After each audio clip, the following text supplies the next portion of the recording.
Our sermon for today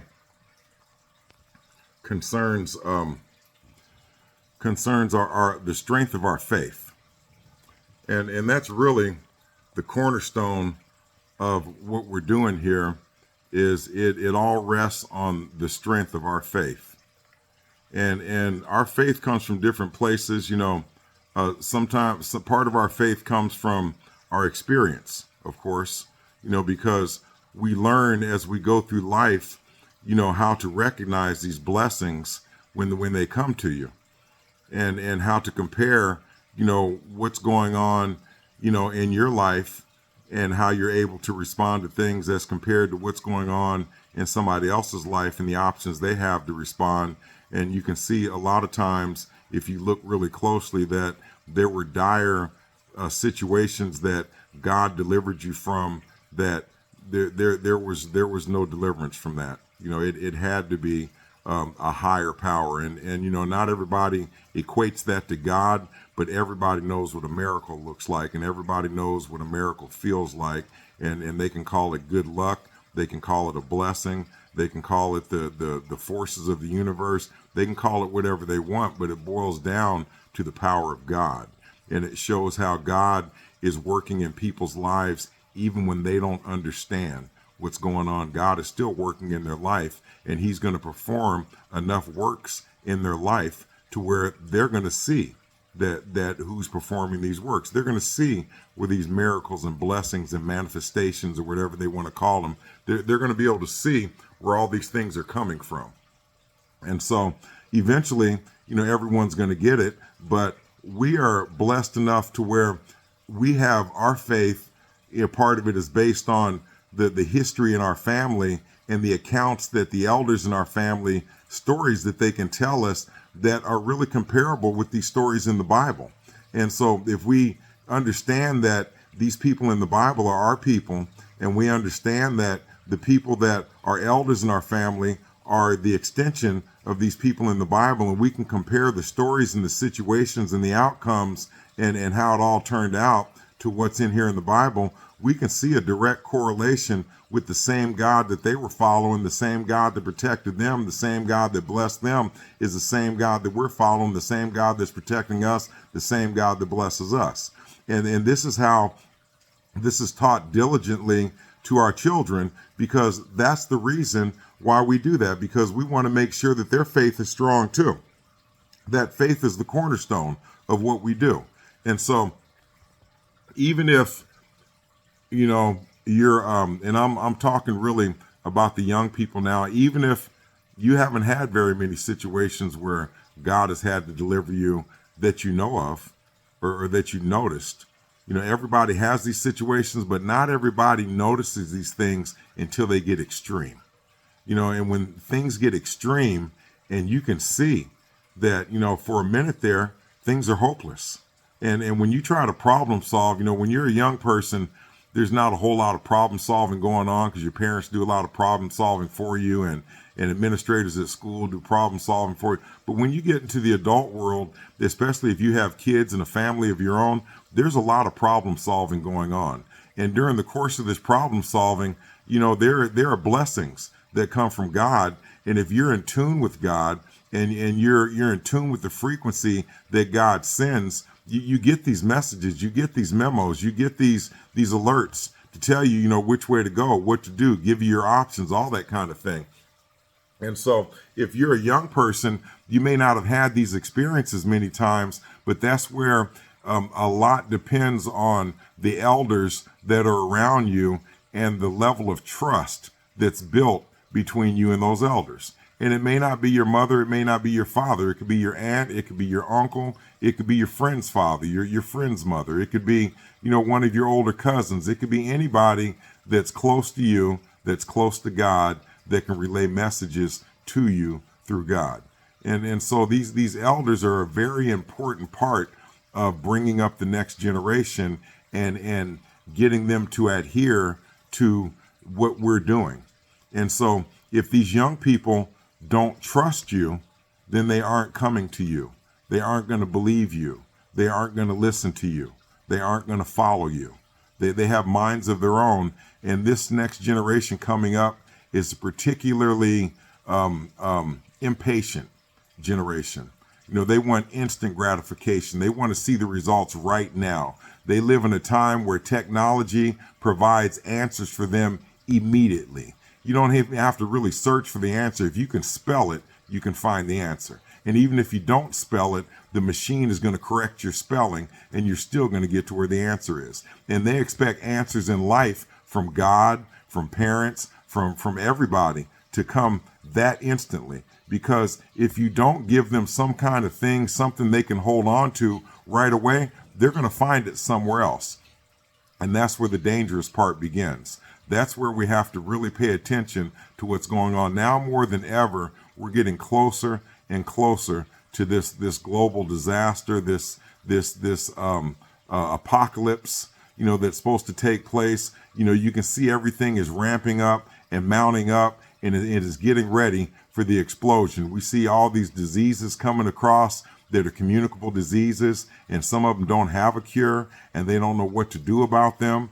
We can see all the pestilence coming forward, all the bugs, bed bugs and cockroaches and fever ticks and all the things that are happening. We can see that people are starting to turn on each other because the situations are starting to become desperate. The cries of distress can be heard from all the broad places. We see people sleeping on the ground and eating out of the garbage can, got their kids out there with them and nobody to help them, nowhere to go, no resources. Some states have more resources than others, but there's some places that don't have anything for you. If you've been out sleeping on the ground, for a month and you got your kids out there and you go to one of their food banks, they give you a bag of food and it may have a couple of canned goods in it, but if you don't have a can opener, you can't open that. And the fruit is all bruised up and the vegetables are all wilted and the ice cream is melted and the meat smells funny. And none of these things are really edible, but they're making it available to people because that's all they have to give them. And now we have the federal government that is raised the age for Social Security and lowered the standards for the quality of our food. So now they're feeding people food that's not gonna give them nutritional value, and it's not gonna make them healthy. It's gonna make them sick because they aren't getting everything they need, and all the other things that they put in there for the food is going to make them sick too. And hopefully the plan is of the people that are running everything, the wickedness in high places of authority, their plan is if we can kill these people off before they collect their money, we can spend their money on something else. And so that's what we're up against. And these are the unseen things. And some of us see these things happening and some of us don't. But that's what we're up against as far as, the brief and momentary situation of things and what's going on and the odds that we have to work against and all those trials and tribulations that are coming down. And so not only do we have to deal with that, we have our young people moving in a different direction. So now we're reaching out, trying to grab them and pull them back, and the devil catches us reaching and puts more heartache on us. And there's no way that anybody is going to survive the maximum effect of what's going to happen unless you have faith in the Lord and you have trust in the Lord. And when you have faith and trust in the Lord, you have to have patience. You have to wait on the Lord and be of good courage. You have to understand that God is going to help you in your most opportune time of need. God is going to let you experience as much of this as you can. He's going to have you endure as much as you can go through, but he won't give you more than you can handle. He's going to give you the maximum though, because that is what's going to build our spirit. That is what's going to strengthen our soul. That is what's going to give us the experience and the knowledge to create that wisdom that we need to pass on to the next generation. When I was a drug and alcohol counselor in a high school, there were other drug and alcohol counselors that even I went to school with, and we would compare, our lives and where we come from and what brought us here and our experience and stuff. A lot of these people that were becoming counselors, supposed to be experts in this field, had never experienced this firsthand. They had never been through a drug addiction. They had never had anybody in their family go through a drug addiction. They had never even used drugs. All they were going by is what they were reading in a book.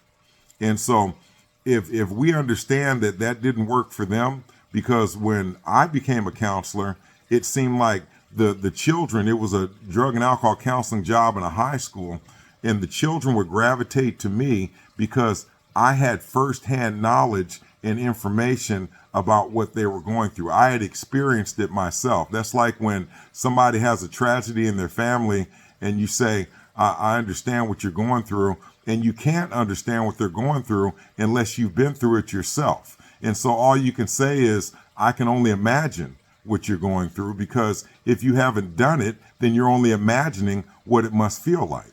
And so that is the same thing with this Bible. If we hand this Bible to these young people and tell them, this is the way to go, follow this, and you've never had any of these experiences that are recorded in this Bible that you can relate to these young people and let them know that you've been through this, and you've been down the road that they're going down, and you felt the way that they feel, and you were delivered by God, and tell them how it worked, and tell them how it felt, and tell them what the experience was like. If you can't really relate that to them, why should they believe you that you know what you're talking about if you've never experienced it yourself? So that's where it's going to be very important that we, the people that have experienced these things, relate these experiences to these young people and build their confidence and trust in us so that they will be willing to follow us, because, only God can lead us out of the depths of hell.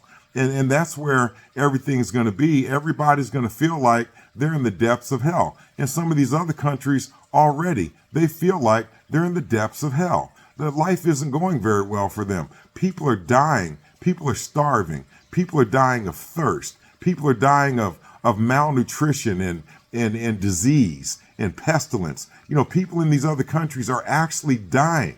And so in America, we have it pretty easy, and they show us what they want to show us on the news, and we really don't get to see everything, but they want to keep, the mood calm in America. And they want to, make people feel like in America, ain't nothing to worry about. That's these other people going through this, but we ain't going through none of this, so you ain't got to worry about it with us. Well, you do have to worry about it, and the whole world's going to go through it, and you don't have to worry about it so much, so to speak, worry, if you have the Lord on your side, if you're close to God, if you have an understanding with God, and you know that we have an agreement that if we follow him and do what's right and do what we're supposed to do, he is going to take care of us. If you understand that God will never leave us comfortless, there'll always be a resource, there'll always be a solution, there'll always be an option, there'll always be an avenue to pursue to bring us out of this. If you don't understand that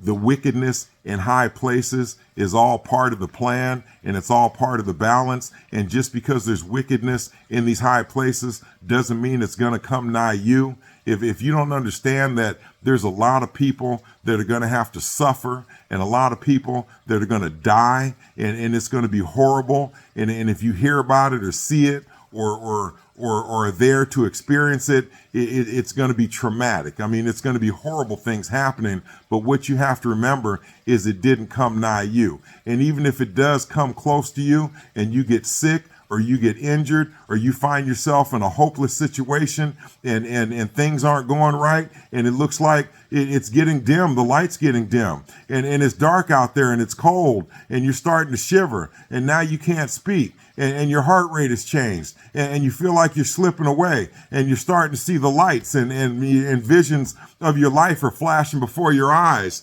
and it looks like, this is the end.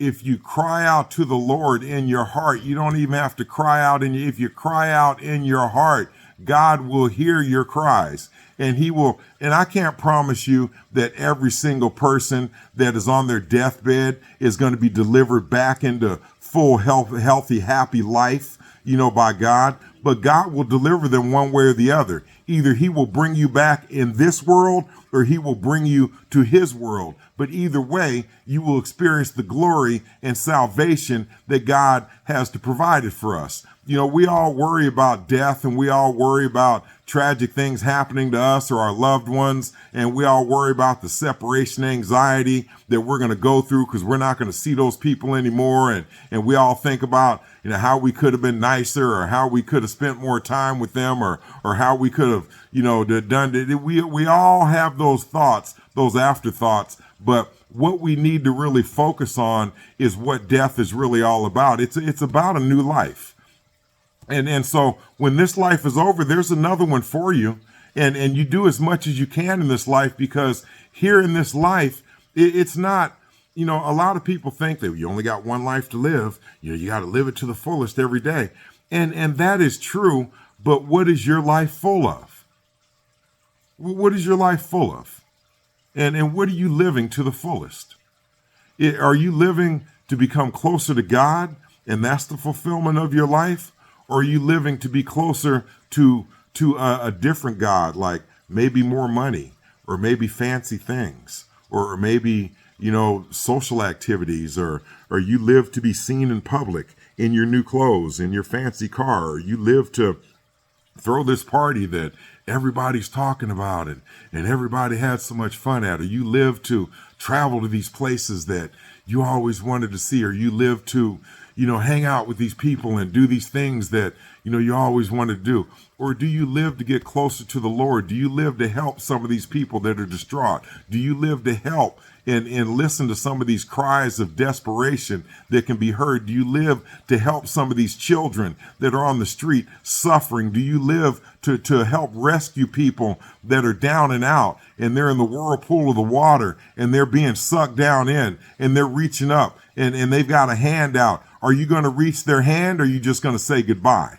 You know, what are you going to do? And God is going to put people in front of us all along the way. And sometimes it's going to look like you need help, but then all of a sudden, God puts somebody in front of you that needs way more help than you. And then you realize at that moment that things aren't as bad as you thought they were. Things aren't really as bad as they could be. And that's what you have to remember every day, no matter what happens to you in life. It's not what happens to you, it's how you respond to it. You have to remember that as long as you're living and breathing and talking, the cup is half full, not half empty. Life is going to be full of challenges, and bad things are going to happen to good people. But like I said, God will not leave us comfortless. He will always have a solution, an alternative, a way out. And it's not going to involve stepping on anybody's head. It's not going to involve harming people. It's not going to involve lying or stealing. It's not going to involve any of that. And if you have a solution that comes to mind that involves some of that, and quite a few people do, you can look out there and see how a lot of these people are problem solving, and they're problem solving at the expense of other people's lives. If that's the kind of solution that is provided for you, then I would ask you to get on your knees and close your eyes and really pray to God for his solution. Because that solution didn't come from the Lord. That solution didn't come from God. And God is not going to put you in a position to hurt somebody else. God knows how to hurt people all by himself if he wants them hurt. God knows how to make people suffer all by himself if he wants them to suffer. But that's not what God wants you to do. That's not what your job is. You aren't supposed to take advantage of other people just for personal gain. And so it brings us back to the story that we just read about Malachi and Haman. You know, Haman took the opportunity to wipe out the Jews. Haman took the opportunity to get the king's favor and get him to agree to something horrible.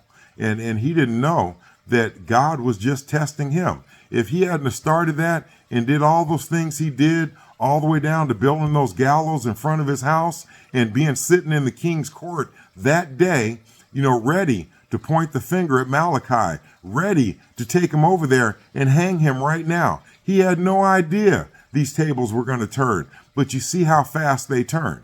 And Malachi wasn't worried about it. Malachi knew what was going to happen, but he knew God was on his side. And so when all the tables turned, that didn't surprise Malachi, and it didn't surprise Esther either. But it surprised Haman. And he was really surprised. So everybody, all these wicked people are going to get what's coming to them. It doesn't mean that we have to deliver the punishment. We have to deliver the striking blow. We have to be the ones to get the redemption. That's not our job. Our job is to keep moving forward and keep on trying to help people as much as we can and try to gain the trust of these young people and get them back on board. You know, I've become a TikTok person lately, and I don't mean a TikTok person where I'm making a bunch of posts and all that, but I'm looking at this stuff that's on there. Then some of this stuff goes really deep, and there's some arrogant, very arrogant young people that are on there talking about whether God exists or not, and they aren't wanting other people to give their opinion. They're just telling you, you know, this stuff about there's no God, you know, there's no this, there's no that. And other young people will follow them because it seems easy to follow, because it's back to that Baal God freedom thing where the Baal gods would provide freedom for people because people are hung up on following rules. People are hung up on structure. People are hung up on the order of things. You know, people are hung up on following directions. You know, and so if there's no order and there's no structure in the foundation and there's no direction and directives to keep people moving forward, then it ends up being chaotic and things go their own separate ways and it all falls apart. And so if you don't have that structure in what you're doing, if you don't have that following in what you're doing, if you don't have that order, you know, that guidance in what you're doing, it's not going to work. And God has provided all that for us. He's provided the structure. He's provided the plan, the map, the blueprint. You know, he even provides people in your life that are going to help you carry these things out. But you have to get with the like-minded people that are in your life and stay close to God. If you go into a church and you're part of that church and your family members and everybody are in that church and somebody in that church does something inappropriate, you know, whether it's something they said or something they did or something they said you did or whatever it is, you have to make sure that you understand that that's not God doing that to you. That's a wicked person inside of the house of God that's doing that to you. And so you can't blame the church for what happened. You have to look at the person who did that thing as the person who made that happen. They're the guilty party. They are the enemy of God because they got you into a vulnerable situation and took advantage of you, or they got you into a trust situation and mistreated you. But the church didn't do it. That person did it. And even if that person at some churches, and I'm not talking about our church, but I'm talking about there are some churches that the leaders of the church are these corrupt people. The leaders of the church are these people that are doing indecent and unacceptable things, you know, with and to the congregation of the church and outside of the church in their personal life. And you can't hold the church fault for that. You have to hold the person fault. And we don't get to judge anybody, but we do get to make an observation. And based on that observation, we get to make an assessment so we can know which way to turn. We can see what's going on. And just because, you know, you see what somebody's doing and you understand what they're doing, it doesn't mean that you don't forgive them, but it also doesn't mean that you don't forget. It means that you don't forget what they did. And you don't forget that experience that God showed you, because it all goes into the wisdom and knowledge building. And what God wants you to do is he doesn't want to say, oh, ha, ha, you know, now you're suffering. He wants to say, this is what's going on. How should you respond to it? It's all a test. It's all God wanting to know how you're going to respond to something and how you're going to overcome this situation. How are you going to deal with it? And it may be very well that God has this challenge in front of you because he's building something to overcome these things. He's building a person in their spirit, in their soul, that their soul is strong enough and has these experiences that they've been through these things, and they can help other people overcome these things and help correct these things that are inside the hierarchy of a lot of these churches that these people are claiming to be people of God, and we can tell by their works and their actions that they're not. And like I said, we can't judge them, but we can make an observation and we can make an assessment and we can see what's going on. And it's, it's back to that sermon I had a while back.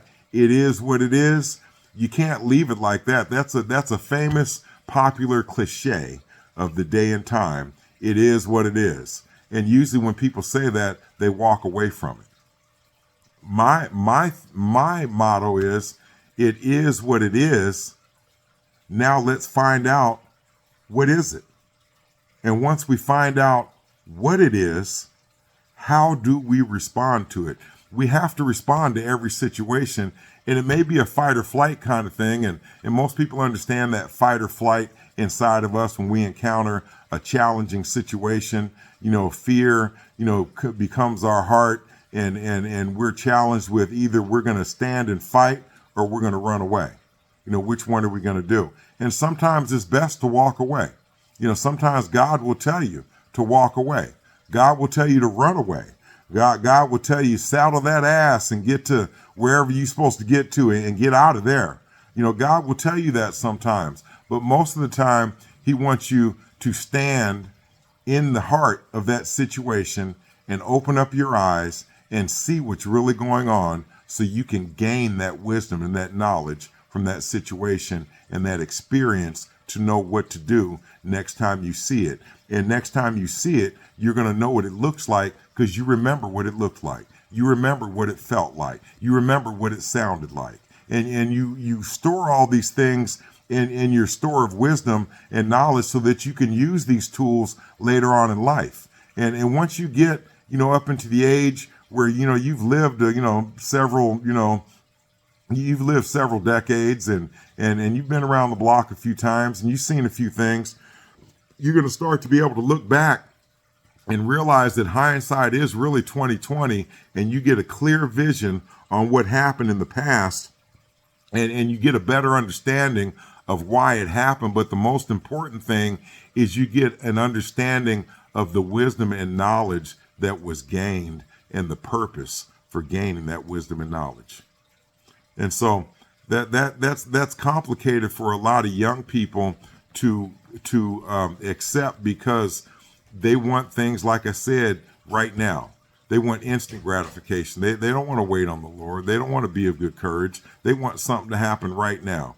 All the shows they watch on TV, when somebody does a magic trick or a spell or something like that, they get results right now. So why not be a witch? Because witches get their results immediately in their potions and all. Why not be a sorcerer? Because sorcerers can conjure up magic, right now. Why not be, somebody that conjures up demons? Why not have a seance and call to these ancestors on your own, without the help of God? And why not do a lot of things? But why should you, when all you have to do is trust in the Lord and don't fear the rest? And if you really have a good understanding about what's going on with God, then you have a good understanding about what to do next in your present situation and in all future situations. And so I'm saying that as the older generation, and there's generations, fortunately for me, there's older generations in my presence all the time that are older than me, and I consider myself one of the older generations. But it's going to be up to us to, these young people have been disenchanted, and I want to make this point before and I'm gonna wrap this up. I don't want to be, here all day. And the young people have become disenchanted with what we're doing. The magic is gone. The fairy dust has disappeared, and there's no more excitement in the air. There's no more, for them. There's no more this and there.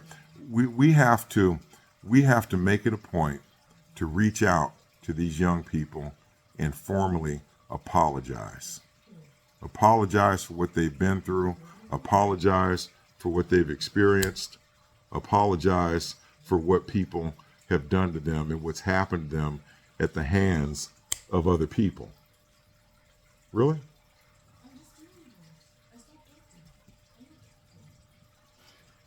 So we have to be the ones to reach out to them, and some of them are going to come back on their own, and some of them are going to see the light, and some of them are going to see how tough things are. And fortunately, a lot of them do have these people in their family that, if they really thought about it, they really could trust these people in their family. But the mistrust thing is so popular, and the defiance thing is so popular, that they're overlooking good people that they have close to them, that God has put close to them.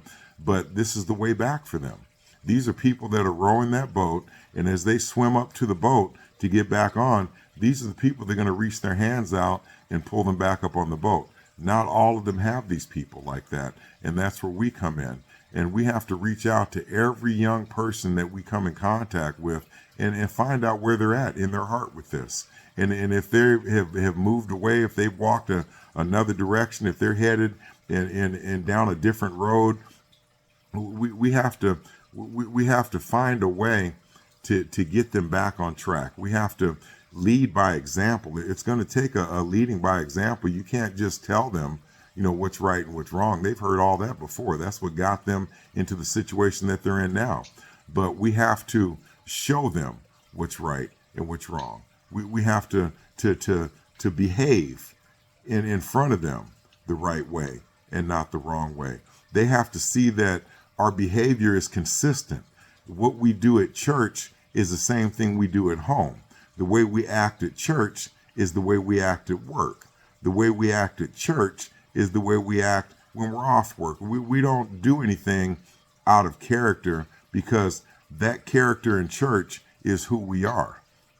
And so there's a lot of people that go into the church, and these are people in our generation, and they put on a front. They put on a show. They've got to act a certain way at church. And, I don't think that all of these people are really trying hard to be deceitful. I think that they're nervous that if they don't act a certain way in the church, they won't be accepted by the other members. The other members will find flaws in them. The other members will find fault in them. The other members will see some kind of chink in their armor or something like that. So out of nervousness, they act extra sanctified at church. And if you could just go to the church and be who you are, you're that same person at church as you are at home. And so that means also that if you've got some things, and we all got things we need to work on, but if you need to make some serious improvements, these people are going to see the real you. And if you trust the people that you're in there with in your congregation, that you're fellowshipping with, you're going to trust, what they say to you. And they're going to come to you with love and not trying to bash you. And I heard a pastor one time, one of the Passovers, and they were talking about all the indiscretions in the church and the goings on and all that stuff. And by the time he got halfway through his sermon, people were kind of hanging their head down and some people were like, yeah. And then other people were like, wow, he's talking about me.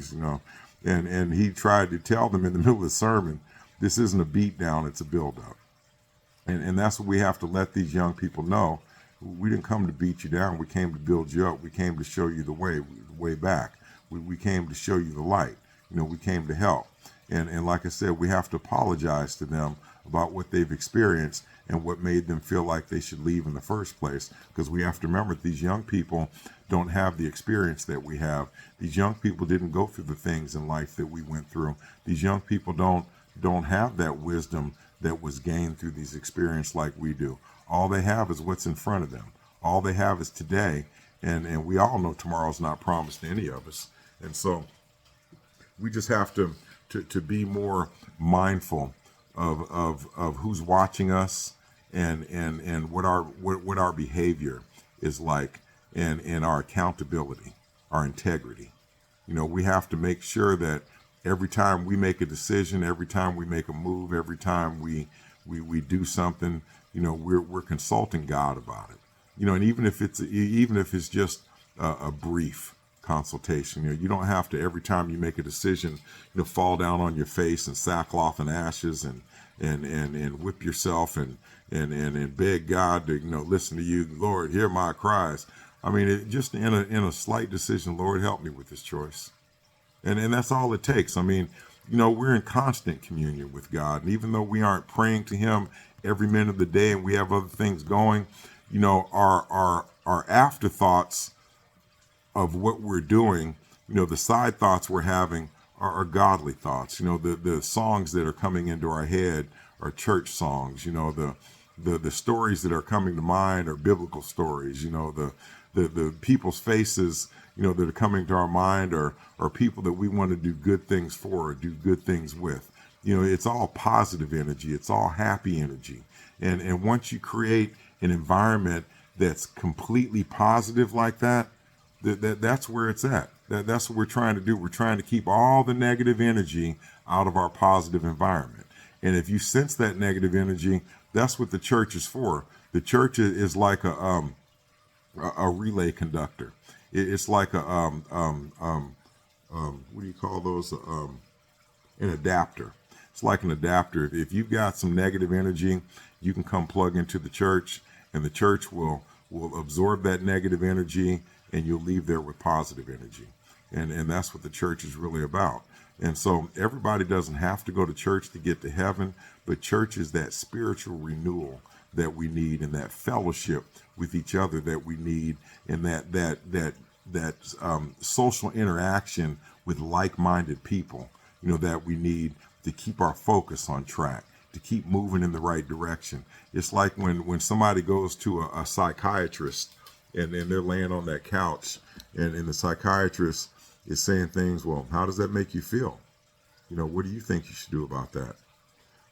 People already have had these thoughts about what they should do and how they feel about a certain thing that happened and how they should respond to it. But sometimes you need to hear the voice and opinions of somebody that you may have a little respect for, or somebody that you may look up to, somebody that you trust in their decision making, because you can look and see how they're living their life. And if you hear them say the same things that you've been thinking, then you're on the right track. And that's really what the therapy is. It's self-help. And most people think about these things before the therapist even tells them that that's how they should respond. They thought about it. They just weren't sure. And so being closer to God will make you more sure about what you're doing. And so I don't want to spend all day, talking about this and going round and round. I just want to make the point about how important these young people are to our future and the future of this church, the future of any church, the future of the godliness on this planet. It all hinges on the children. And I said before, that's the devil's target. The devil's target is the children. If he can control the children, he controls the future. If he controls the future, he controls the planet. If he controls the planet, he won. And so we have a chance to stop him from doing that. And so God is going to let him keep doing what he's doing just to see what we're going to do about it. And God is all powerful and almighty, everlasting to everlasting, all that. He can end this anytime he wants.